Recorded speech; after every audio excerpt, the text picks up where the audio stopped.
My uncle Sheku was born in Sierra Leone in 1983. He brought love and joy to his family. My mom longed for a son, that was her prayer to have a son. And she was blessed with a son. Sheku came along. He was a lovely, bouncy, chubby baby boy. Everybody loved him. We were all fussing over him, want to do things for him as the older sisters. We want to take charge, And he was so loved in the area. Having a brother was, the best thing in the world because, we were just 3 girls. So, having a brother is it was really, we're really excited and, it was great. Being the only boy and our only brother, he was a joy to our parents. My mom was surprised when he was a boy because after 3 girls, I didn't think she was expecting a boy. But when it turned out to be a boy, she was very excited, really, really happy. Oh, I was happy because when I came home with 3 girls, I said, well, I only had girls, so when I forgot everything, I had Sheik 1983. The girl who called him behind, she was born 1980. Sheik was born 83. I was really happy. I said, now that I got a boy, I'm happy. He grew up in the capital city, Freetown, with his mom, Aminata, dad, Sheku, and 3 older sisters, Hosna, Adama, and Kadi, my mom. So active, as boys are, so active, bubbly. He'll make friends wherever he goes. In the school, he had so many friends, and on weekends, they'll phone our moms to take him out for, just to go out and have fun with him. He'll go to his friend's house. There was never a dull moment with Sheku around. Shek was always, my memory of him was just a happy boy. Even in watching movies, Sheku would just watch a cartoon and just find one specific word just to laugh about, He would, because by then, obviously, by then it was the olden days television, they could just rewind. Sheku would rewind and got everyone just to laugh at what he is laughing at. So my mom used to cook for him. He used to like the food. He used to like a one African dish they call cream. So he used to love that, and he used to eat big time. He was a very chubby boy anyway. He was a very chubby boy. I was a big cousin. I was older than all of them.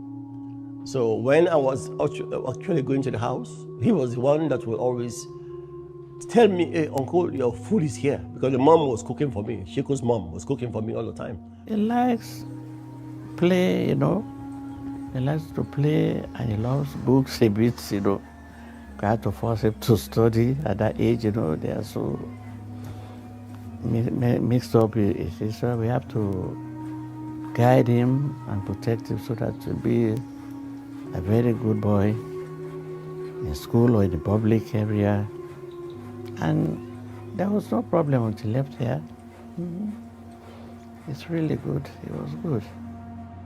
There was a civil war in Sierra Leone. My uncle Sheku moved to Britain to join his sister, who left shortly before.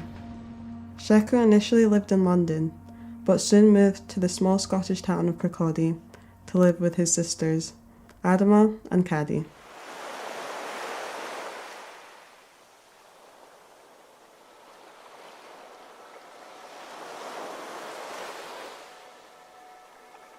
When I moved to Scotland, I missed him so much, I missed his personality. So I said to him, why can't you just move with me here so we can all be together? I moved to Scotland. I said to Kadi, I really do miss Sheik. I said, now I'm here, it feels like a piece of me is missing because we were very close. So then she said, let me just give him a go. Maybe he'll want to join us here. So Kadi rang him and said, why didn't you join us up here? He goes, okay, yeah, I'll come. Sheik moved to Scotland and he loved it. He went, oh my God, Kadi, this is a really nice, quiet, peaceful place. He said, I love it and I'll stay. It's hard for young black men to adjust in London. It's really difficult when they're coming from abroad. But that's why we're really pleased that he went to Scotland. It was a great place for him to be, and we felt safe, that he was safe. He was really happy with his friends. They're always together. He was really, really happy in Scotland, more than London. Because he was taken good care of in London, in Scotland, with his sister. My uncle embraced life in Kirkcaldy and became a big part of the community.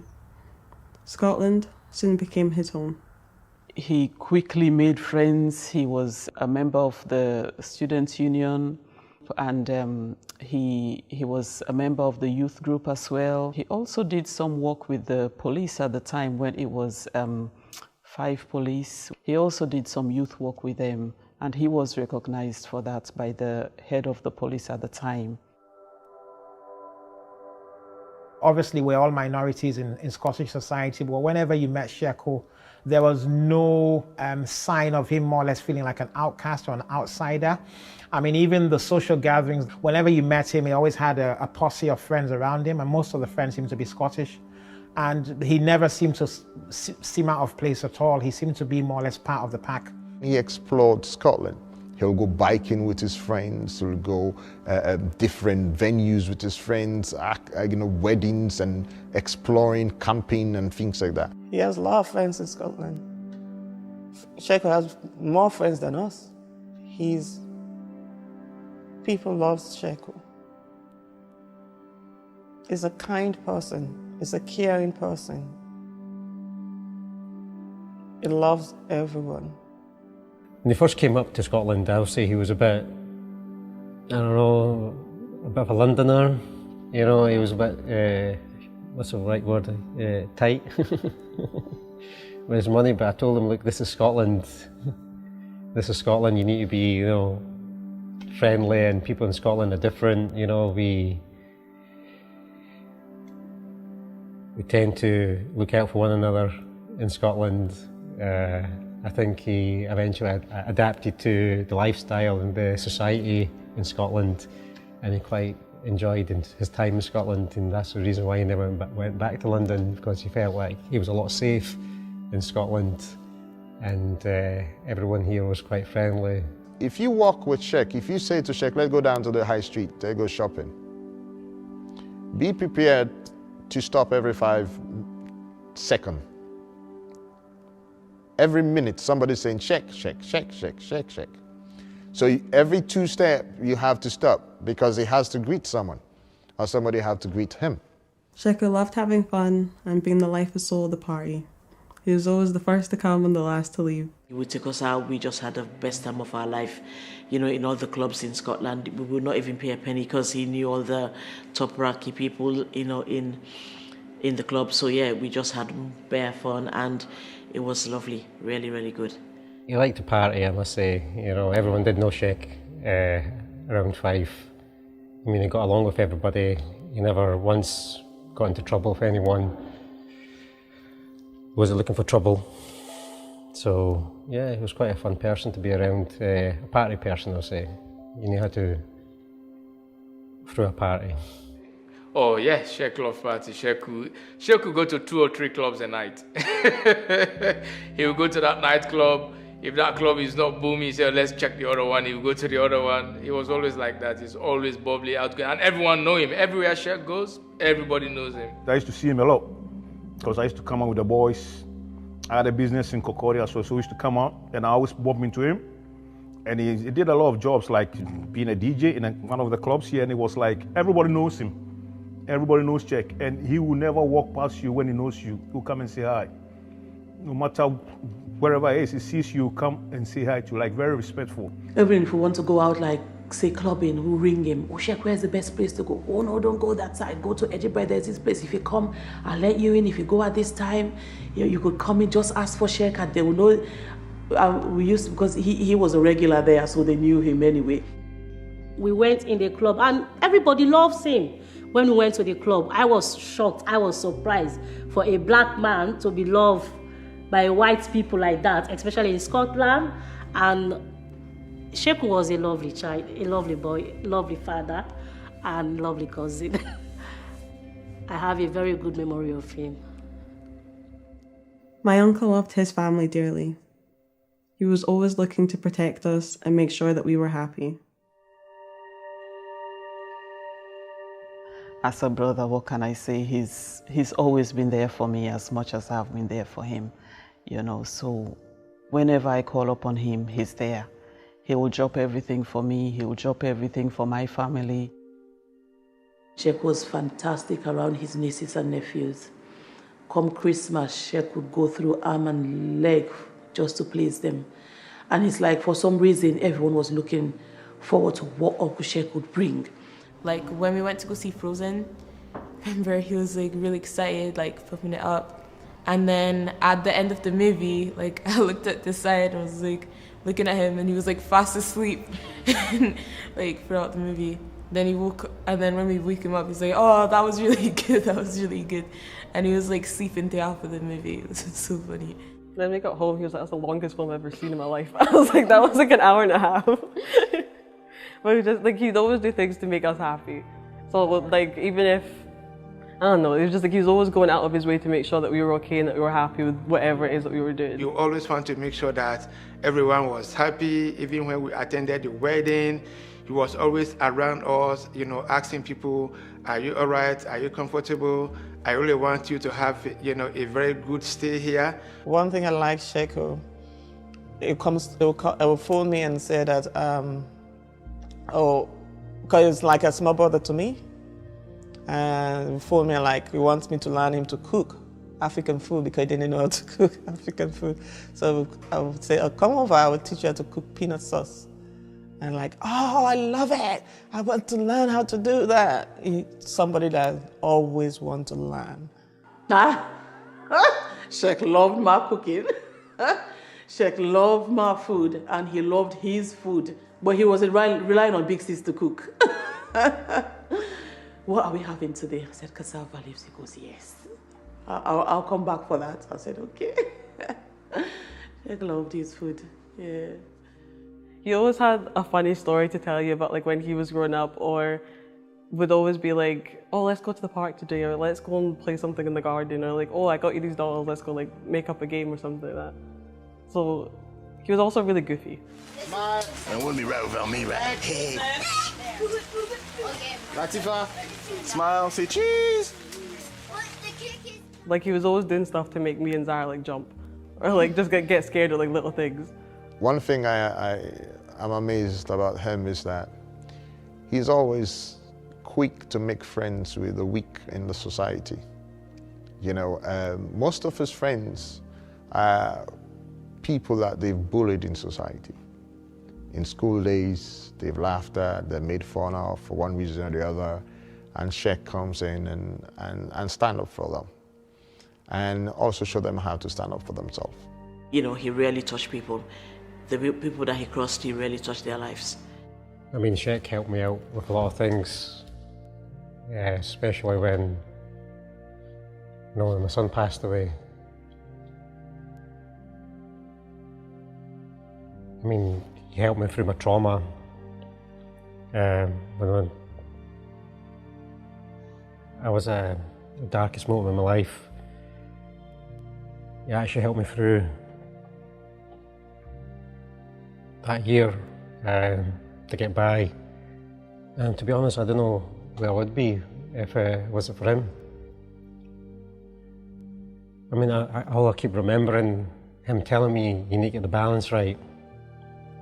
You need to get the balance right to cope with my trauma."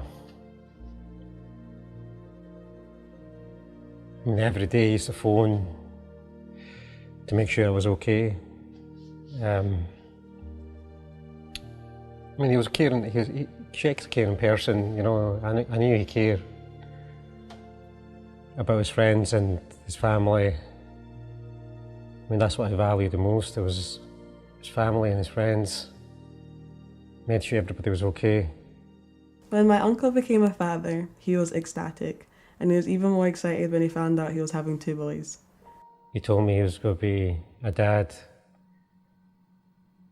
I've never seen him that happy in my life, to be honest, when he was going to be a father again. He loved his boys so much, spoilt them to the max, you know, spoilt them to the max. He did everything for them, everything he did for them. He made sure all the time he spent with his children was fun. He never had his children and they stayed home. It was like going to the park, going swimming, going places. I said, that is so good, Sheik. I said, keep it up. I said, it's good. You know, so it was all just fun things. He was always there with his son, you know, and then Isaac came along. Wow, you can see him. The happy moments of Sheik is with his sons. When he was grown up, you cannot separate him from his son. He was talking about his baby that was just, and showed me a photo of his son, and like, look, he's a model. I just had the photo shoot with him. He's a model, you know, and he was laughing how he looks like me, just like daddy. He's gonna look like daddy. And like, yeah, I said he's gonna look like you. And he's so proud of his kids. He always talk about his kids. He loves them so much. Always take them out, take the big one out, you know, where they can enjoy themselves. He loves them, and he is really responsible for them. My uncle was training to be a gas engineer. He had big hopes and dreams and always wanted to provide for the family. Sheik always dreamed big. Sheik always dreamed big. He always dreamt about traveling obviously with his family. He just always wanted the best for him and the best for everyone, you know. He wasn't a negative person. Sheik was always looking on the positive side, always looking on the bright side. If we have something to say, he would say it. He wanted to go to Miami. When he was 40, he said, buy his own house in Sierra Leone as well, travel. He really wanted to travel.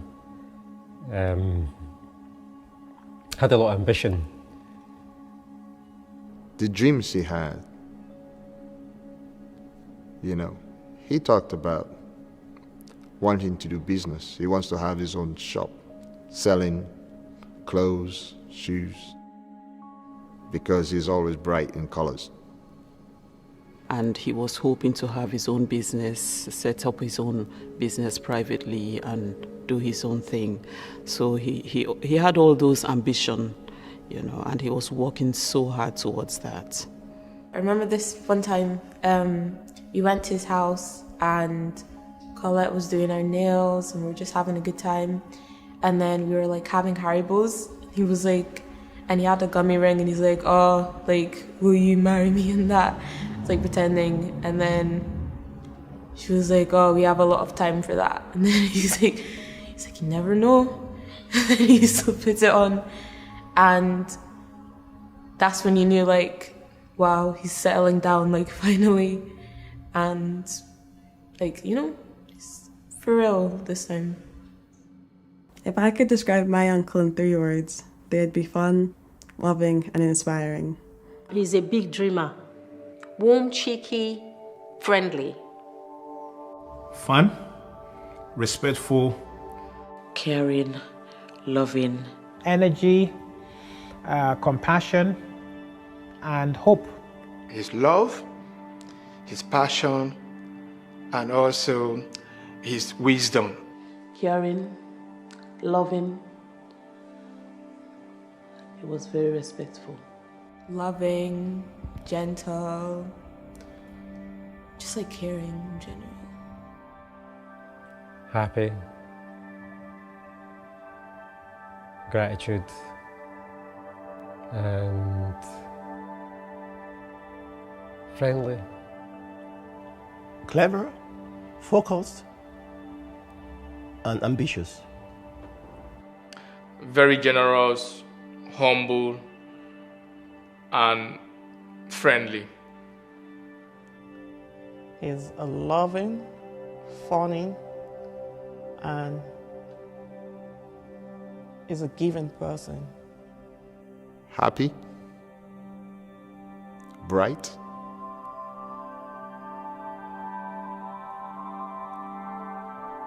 friendly, fun, lovely, bubbly, you know, yeah. My uncle passed away on the 3rd of May, 2015. His death has left a massive hole in our hearts and lives. The last night I saw him, I celebrated my daughter's 7th birthday. So we were all there, we were having fun. He was helping me serve the guests.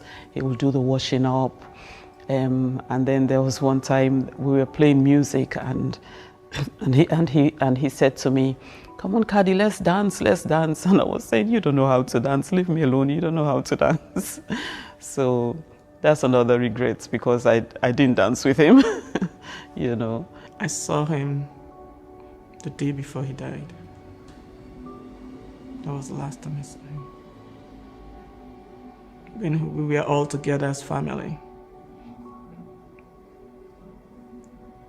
We were all together as family celebrating our niece's birthday.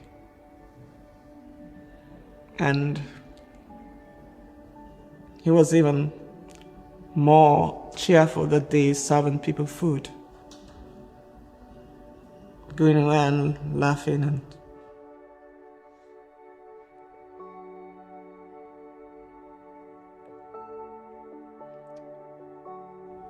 saying hi to everyone, and he was the one giving everybody food that day. Talking to everyone.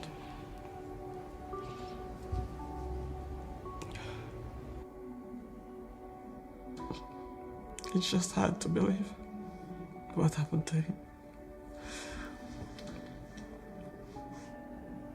I just can't believe it.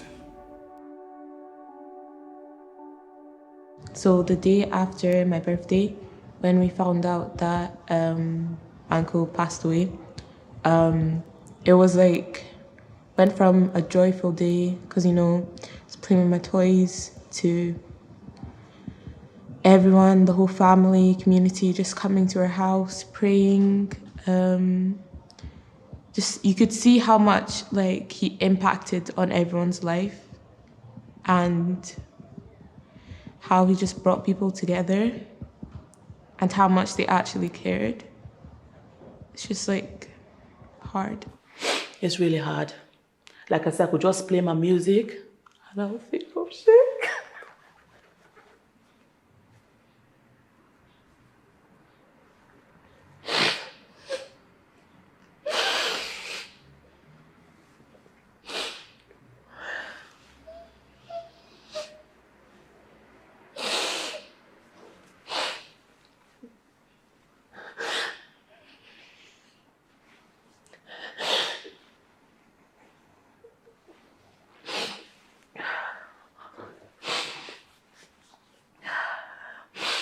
When Sheku died, the place I used to work in London, it was a 25 minutes drive. I would play my music so loud, I can't even hear the music play. Just thinking about Sheku. It was really hard. Up till this day, it's unbelievable that Sheku's gone. Sometimes I sit back and maybe I'll say I regret a lot for bringing him to Scotland.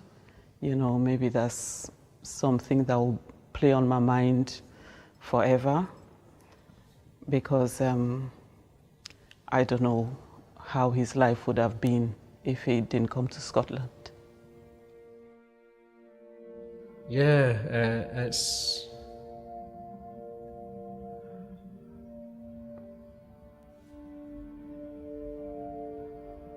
I feel like there's a part missing in my life since he's not been here. Kind of confused, to be honest. The gap is massive. It's really massive in our life. He was the brother I never had. He was there. Even now when I go to Scotland, I miss Sheku a lot. You could feel the gap. The moment you go to Scotland, you could feel the gap, because when Sheku is around, the moment you know you're around, he's coming to take you out. It's really hard for us. I mean, our world is torn apart. It will never be, we'll never get another Sheku. He was doing so well for himself. And I don't know, it was just It's hard to think that he's not here anymore, but I'm so happy that he got to do the things that he done while he was here. You know, when it's his birthday or Father's Day, we'll just sit and think, what will he be doing now? What will he be doing with his boys now since they're getting older? How will he be now? What will life be for him now? We could only imagine things now. We could only imagine.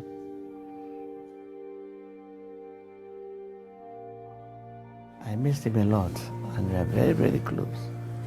Being the only, mothers, they always love their sons. And he's the only son, and he's the last, so I'm very close to him. And I missed him so much. Up to this day, I miss him.